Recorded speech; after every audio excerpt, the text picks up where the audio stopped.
Hello everyone, ¿cómo está? Ohoro wanyu, habari zenu, guten tag, and all the other greetings. I am here this morning with a new video. If you're a new subscriber, thank you so much for clicking on this video. I hope you will stick around.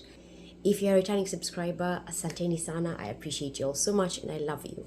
Make sure to hit like, comment, subscribe, and all the other good stuff right here. Today, there's something I need to talk about that's been weighing on me.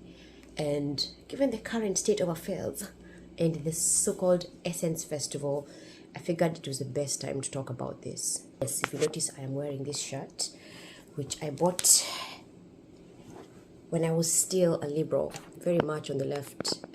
It's still true, but I would like to add legal immigrants make America great. Okay, just for the record. Now, as everyone who knows or doesn't know, I am from Kenya, so I'm a Kenyan immigrant. I'm a dual citizen, Kenyan and American. And when I first came to the US, I'd had stories about Black Americans. Now, I will preempt this by saying I prefer not to call people black and white, but for all intents and purposes, and to make this as easy and fast as possible, I'm going to stick with black and white. They're just not terms I prefer to call people because I believe we are not colors. But from the get-go, I believe every African immigrant has some kind of an expectation when they come to America about the so-called Black Americans. Some may expect some kind of sisterhood or brotherhood or friendship or automatic bond, but that is not always the case, and I'll get into why.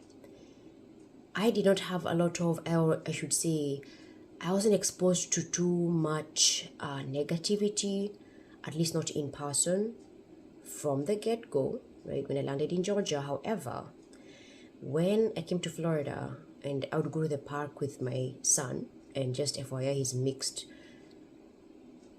I would get certain looks. I sensed a lot of prejudices when he tried playing with the other children and they would be taken away, which, again, at the time, I try to give people the benefit of the doubt and not to obsess over why they're behaving the way they're behaving, but with time, it has become very apparent to me what's going on. Now, when I became an online creator, this multiplied 1,000-fold. The amount of hate and vitriol and racism I faced was ridiculous. It took me a very long time to realize there were two groups of Black Americans: the conservatives, the real conservatives, and the liberals. Liberals are the most hateful, especially if you don't align with their ideologies, if you don't think like them, if you don't believe like them, if you leave organizations they support. For example, I used to be a huge BLM supporter back in 2020 when I was still liberal because, I believed their Black lives were in danger, until you come to a head and you notice what's really going on in the community, and then your eyes open. And when that happened, they hated me. They made fun of me because I went from supporting BLM to speaking out against BLM. They would post videos like, oh, this you. And the fact that I called out their cultural appropriation of African culture, because there's this very misleading aspect that because they're Black, they cannot appropriate African culture. Because they're Black, they're African, and Africans are Black. And when I corrected those misconceptions, oh boy, I was met with a lot of, it was a lot of aggression and hate, threats. It was ridiculous. It really was. I spoke out against the welfare system and how it's destroying the community. Again, same thing. And this was definitely very eye-opening for me, because when I supported BLM, we were very much friends, right? When I'm all about sharing my culture, we're friendly. But I also told them, don't appropriate, learn about the culture. Don't use Kiswahili names without knowing what they mean. If your name is Imani or Amani or Baraka or Zawadi, do you know where that name comes from? Do you know it's a Kiswahili name? Do you know what it means? Or do you just grab what you think belongs to you because you feel entitled to the continent and it's all its culture? Do your homework. Right? But me saying these things made people angry and upset. When I said Disney should stop Wakandanizing Africa, people should stop watching Black is King and thinking that's what Africa is like. Africa is both very diverse, both metropolitan and rural. All of these things are Africa. It's not one or the other. But when I say that, they get out angry with me. So again, This is one aspect that has taken a very long time for me to adjust to, because again, you come with an expectation that they're going to treat you a certain way. But then, even with my conservative friends, I'm coming to realize that some of them aren't as aligned with me as I thought we were, because when I look at a conservative, and I know we come in a huge array of, we're diverse, right? We're not all the same. But I have an expectation when I see a conservative, and this is my biggest difference between the conservative Black Americans and liberal Black Americans. The conservative Black Americans don't ascribe to collectivism, right? They don't see people as a group. They don't see themselves as a group. They're individuals. They push for the individual rights, individual acknowledgements, individual identities. They don't believe that Black people are a monolith or that white people are a monolith, because being a certain skin tone or color doesn't make you think a certain way, correct? They believe in capitalism, free speech, etc., etc. The liberal Black Americans are the ones who believe in the welfare system. They believe in reparations. They believe in holding all white people accountable for their problems. They believe in zero accountability, socialism. The conservative Black Americans believe in accountability, self-sufficiency. And this is the same difference you will see in Africans as well, because Africans are also not a monolith. And I'm coming to this in a minute. My point is to say that, believe it or not, there's a certain disparity between Africans and Black Americans. And I don't care if that's controversial to say, it is what it is. You may think otherwise. You may think, because I have run into Kenyans in the States who call me the same racial slurs that Americans have called me. The liberal Black Americans have called me. And they call me this because I dare speak out against the Black community. Why wouldn't I? I'm American. I have every right to. And as an immigrant living here who has lived here for over 11 years and seeing what I have seen, I have every right to speak on it. I know what's BS and I know what's manufactured oppression. I come from a country where people are not allowed to have free speech or right to protest because they are shot in the streets. So when I come to America and I see people complaining about police brutality, I tell them to shut up, that it could have been prevented if you just complied. As someone who has interacted with a white policeman in America several times, all very, very successfully and peacefully, I know what it takes to have a good experience with a policeman, so I don't fall for the victimhood. And when I speak out on this, again, I'm called names. I don't hold pride in my skin tone. I don't identify myself as Black because I am not a color. I'm an African American. But the people who hold so much pride in their skin tone, aka the Pan-Africans, the Afrocentrics, the FBA, all of them will have something negative to say about me and call me a racial slur for who I date and the way I think. Because apparently I'm supposed to think a certain way because I am Black.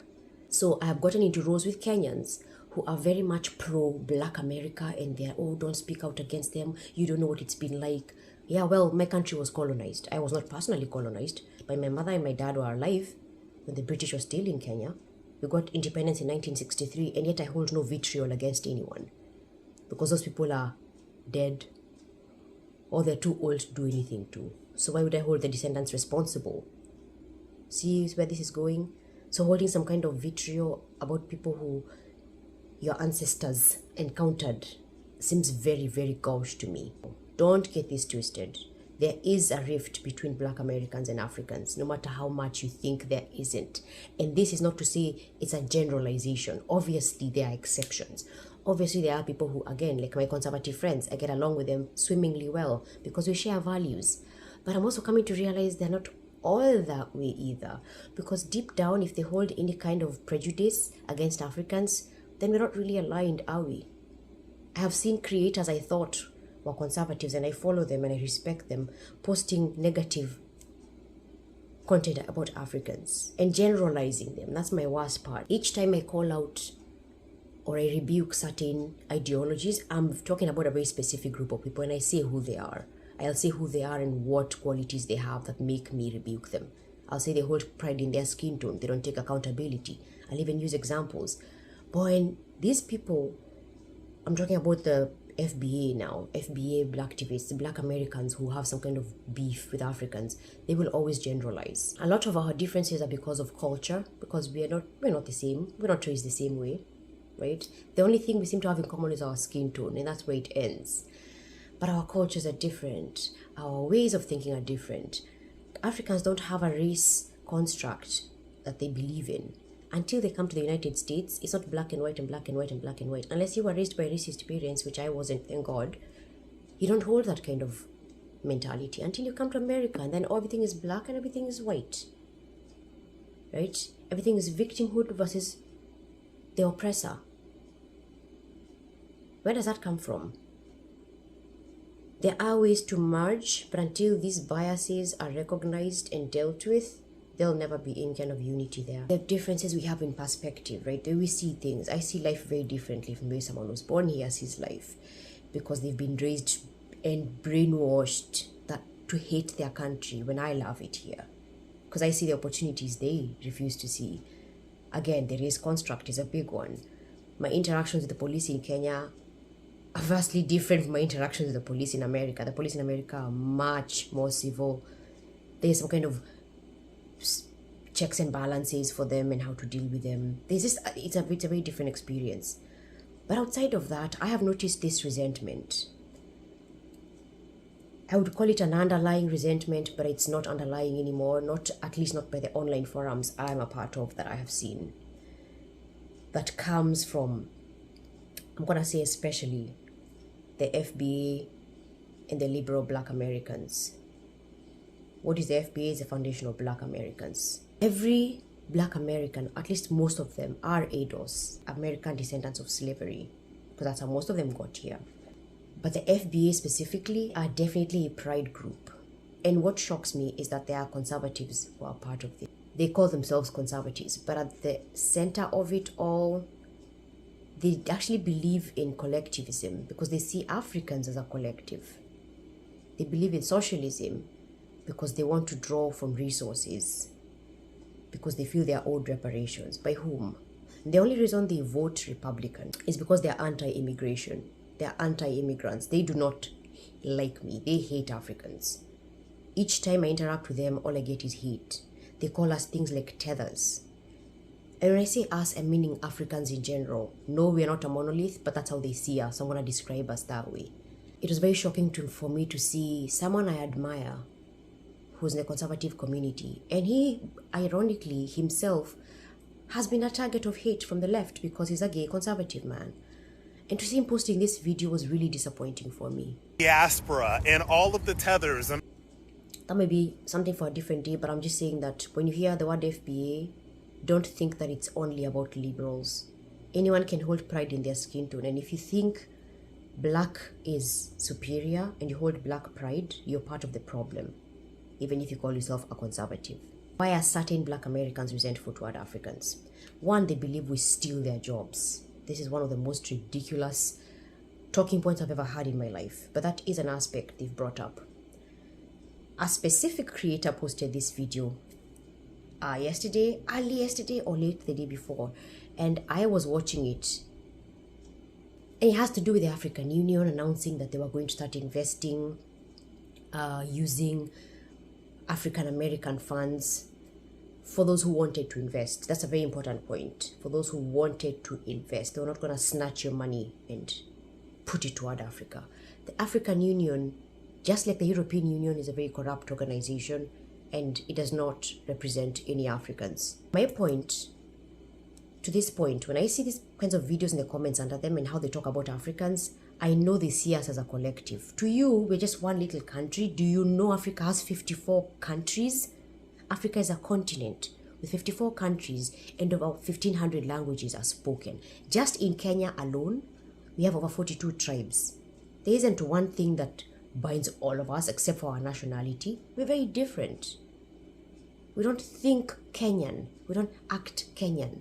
Yeah, there might be a few quirks we share, but we're very different people. So imagine generalizing an entire continent because the African Union said something you don't want to hear. Africa report. And this is what it's labeled as. It's labeled as the Diaspora initiative looks to tap into the $1.7 trillion African American purse. Let's get into this because off the top, that sounds crazy. So let's dive in, right? African American buying power could reach 1.7 trillion by 2030. I found that incredulous. That resentment was showing up in the comments. She said this to me specifically. We steal their jobs. Ma'am, no one is stealing your job if they're qualified for it. I'm sorry to tell you that.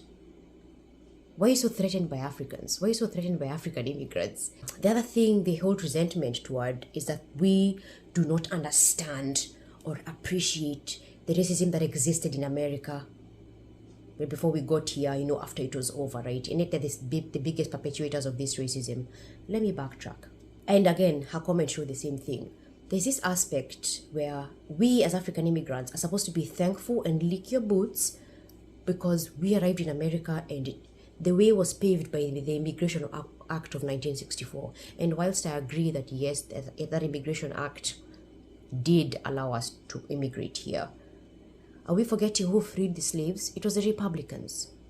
K. Jr. was a Republican and he led the civil rights movement. I am thankful to him, not to you. I owe you nothing. Let's not forget the Dixiecrats who kept the slaves. Right? I have paid my way. Like I said in my comment, I paid my way to come to this country legally. I don't owe you anything. I owe MLK Jr. and the people he worked with to get equal rights in this country for black people. And the fact that you feel entitled is a problem for me. And that's why there's this disparity between us. I would like there to be more dialogue and understanding between us, but I am starting to lose faith in that, because as long as one group holds pride in their skin tone and the other group doesn't, there is never going to be dialogue and getting along. And for you Kenyans out there and you Africans out there who think your friends will always stand by you, think again. I hate to generalize people, but I'm going to say be very careful who you interact with and how they really feel. Especially when it comes to online forums, their real vitriol will come out.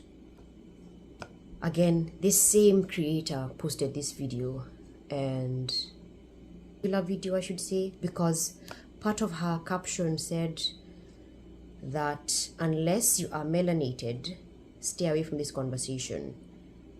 But trying to gatekeep what people are saying because of their skin tone, that's racist. If the only reason I cannot participate in a conversation is because of my color, that's racism. So I realized that I have a lot of non-black people who support my content, and I'm 100% grateful for all of y'all. We like family, and a lot of us have, had some really amazing conversations, and I got much love and much respect for all of y'all. I want y'all to know that there is something that is currently taking place that's on the surface between black Americans and the diaspora. I really want to tell you guys that this ain't got nothing to do with y'all. So don't even get in the midst of the conversation. Just don't even comment. If you see other content creators that you follow speaking about it, just leave it alone. That's somebody who reached out, that I actually personally reached out to, that commented on a video that I made, and I had to make them aware of what's going on behind the scenes, and they were floored because they didn't even know what was going on. I just really wanted to give you all the heads up, because it's a very touchy topic. It's a very sensitive topic, and it's a necessary conversation, even though it's uncomfortable as hell. I don't want good white folk to get caught up in the crosshairs. Comment I said under that video was, gatekeeping someone's opinion based on their skin tone is racism. Same way gatekeeping any cultural items based on someone's skin tone is racist. This is a video she posted a few days before, which gives a bit more context. Let's watch it together. I want us to kind of take a breather for a second and really think about a lot of the things that's going on. The world, not only the world, but mainly this country, is going through a very, very heavy spiritual purging. It's necessary. So a lot of these conversations that we are having, no matter how aggressive they may seem, no matter how divisive that they may seem, they're necessary. Uncomfortable conversations are necessary when it comes to any relationship, whether it's platonic, whether it's romantic, whether it's professional. You got to be willing to have uncomfortable conversations. This happens to be one of these uncomfortable conversations, right? Because there's been a lot of underlying backstabbing shit that's been taking place in our communities. The fact of the matter is, when it comes to the diaspora, all of those nations, what we need to understand, and what we just want you guys to understand on behalf of the melanated people of this country, that we've always had respect for you guys. Always. We had so much respect for you that our ancestors put their lives on the line in order for you guys to be accepted over here. This goes for the Asian community as well. Because Yeah, the Republicans, again. Because at one point, none of y'all allowed over here. None of y'all. Problem is that when you guys came over here, you forgot about us. You didn't want to build with us. You didn't want to be in a community with us. You wanted to be in our community, but you wanted to build your own community within our community. Gee, I wonder why. I wonder why when Africans come to America, they want to live in their own communities. I wonder if it's a skin tone thing or is this a clashing of cultures thing. I don't know. It's a mystery, right? Because why wouldn't I want to be mixed up with people who are so bitter about everything and blame everyone for their problems? Why wouldn't I want to mix with them who have some kind of vitriol toward me and expect me to lick their boots? I wonder why. Why would I want to be around people who only see themselves as colors 24/7? Black, black, black, black, black, black, black, black, black, black. And when I speak articulate, they call me speaking white. I wonder why I would not want to be around that. It is such a shocker. You didn't want to hire us for jobs. You didn't trust us enough to date your family members. Okay? We're realizing because of this internet that a lot of you all were told to stay away from us before you even touch the soil. And you have people from your countries who get in our government, a government that was already structured to be against us, speak on our behalf, but to not do anything for us. Instead, they take... Let's first stop for a second and notice how she's speaking. She's speaking as a collective. She's saying we, our. We allowed y'all. We fought for y'all. Our ancestors. Our government. Why are you speaking as a group? You're an individual. Number 2, because she sees herself as a collective, she sees others as a collective. Number 3, I have not heard anything about Africans refusing to date Black Americans. If anything, I've seen a lot of Africans marrying Black Americans and vice versa. Again, every African has their own experience. But let me ask you something. Those negative stereotypes we see about Black Americans before we arrive, why do they end up being true? Let's keep it 100. Obviously not all of them. And like I said, it's the little small percentage of conservatives who are my friends because we actually align. They don't see themselves as colors. We live in victimhood. They have no vitriol. They have no black pride. That's why we get along. This lady is supposed to be a conservative, and she's speaking exactly like what a black liberal would sound like. The people who, again, exude these qualities.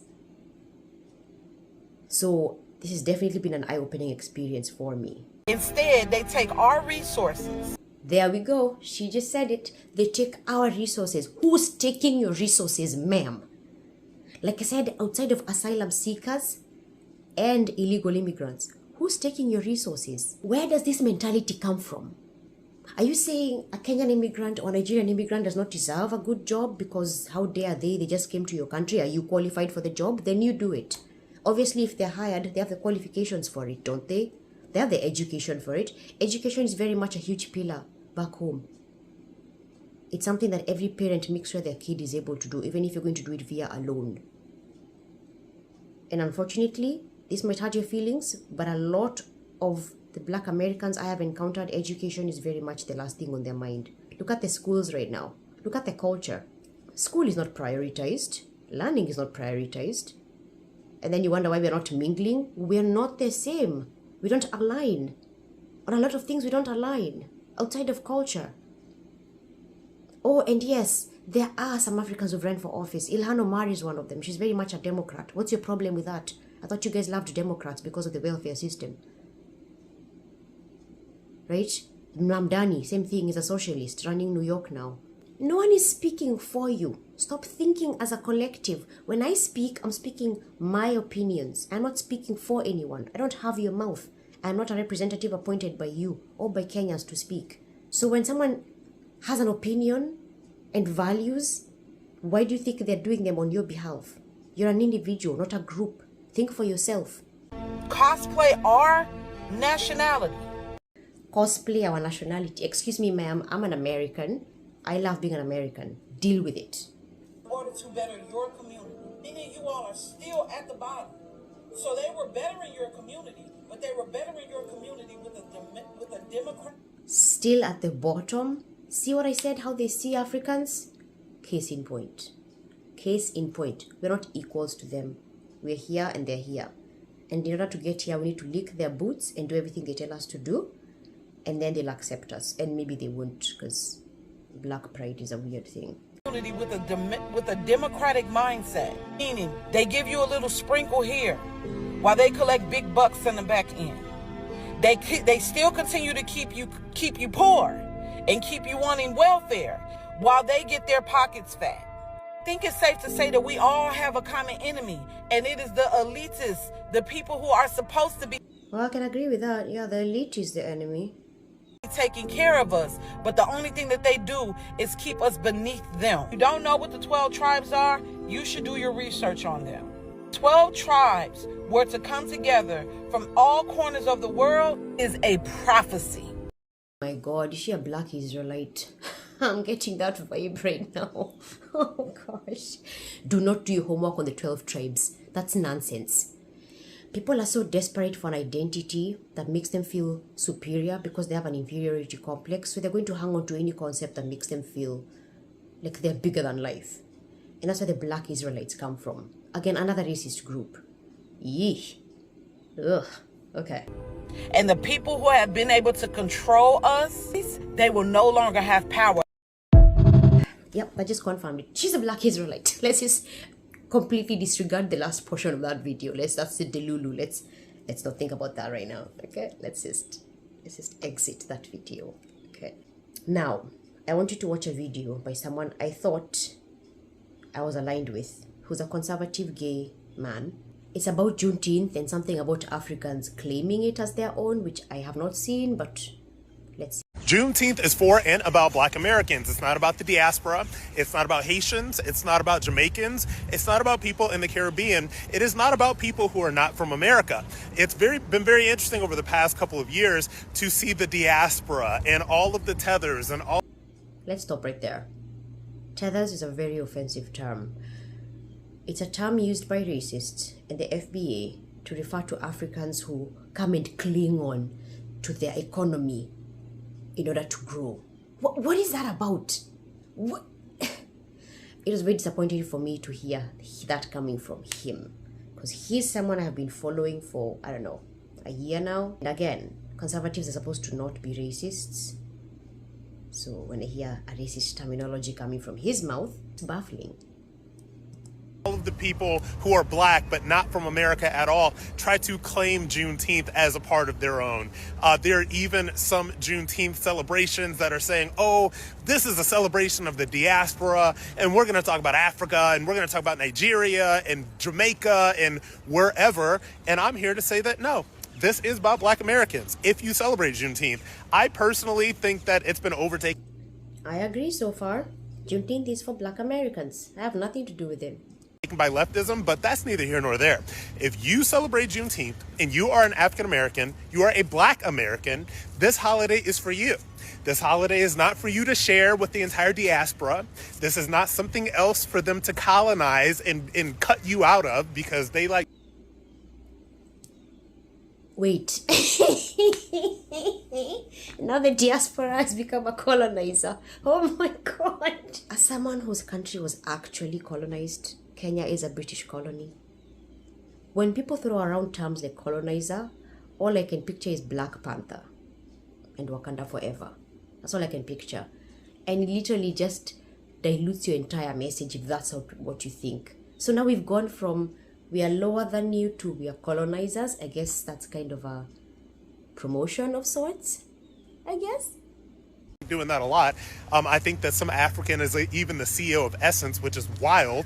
But this is about Black Americans. So Black Americans, if you celebrate Juneteenth, let it be. I have heard about this Essence thing, and I'm gonna have to make a separate video because I need to do some research. This Essence has come up in a few comments and videos now. Promoting the diaspora as a key potential source of funding for the continent. It's over. We're not supporting Essence. I'm not supporting nothing. I'm not buying nothing, because black people already know what immigrants come here to do, right? We know that all immigrants come here to drain us of all our resources. Something must have happened. From what I saw, the Essence Festival is an annual festival. It was held in Louisiana, this last one a few weeks ago, I think, sometime in early July.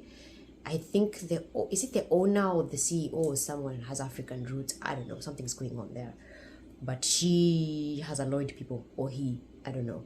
I'm gonna have to do some more research, but that's very curious for me. Just a few points to note. Africans are not a monolith. We're not all the same. You cannot be grouping legals and illegals in the same group, because we're not the same. One drains resources, one actually adds to them. The Democrats will always try to run parts of Africa, especially when they work with African presidents who are corrupt, like Mr. President Ruto of Kenya. That does not mean Africa needs your handouts. We don't.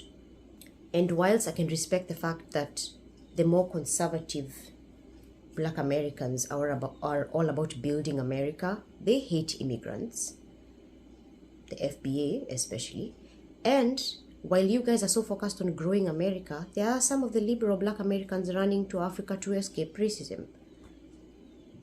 I see them all the time on YouTube doing videos. You don't have to invest in Africa, they are. You don't have to like Africa, they do. They're actually moving there and relocating, investing their money there. Let me remind you, there are white Africans. They get a say in this because they're African. They were born and raised in Africa and they speak the language.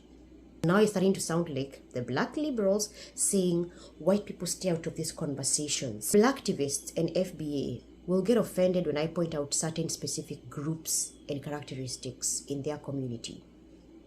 Right, the ones with the victimhood, accountability is kryptonite, etc, etc. And they'll say I'm speaking for them. But they're the same people who will stand here and generalize all Africans like they're a monolith. And they see us as a collective. It's a projection for me. For Black American to call themselves a conservative who fights for individual rights and then speak to people like they're a collective, that's pretty antithetical and hypocritical to me. I'm gonna close this video by saying every single day I see things that are not as surprising. They're disappointing to me, but they're not shocking to me. The comment sections of these conversations are very interesting, but there will always be a disparity between Africans and Black Americans, no matter how you want to take a look at it. Yes, those gaps can be bridged every now and then, but as long as one group believes in Black pride and the other doesn't, as long as one group feels owed and the other does not feel like they owe anyone, which they don't, as long as you see us as a collective instead of an individual, there will always be these problems and they're not going anywhere. Let me know in the comments if you've seen these conversations, what your thoughts are on them, if you'd like for me to expound. I'll be making a part 2 pretty soon. I appreciate all of you guys. Thanks for watching this far. If you did, like, comment, subscribe, and share. And I'll see you in the next one. Kenyan Hippie out.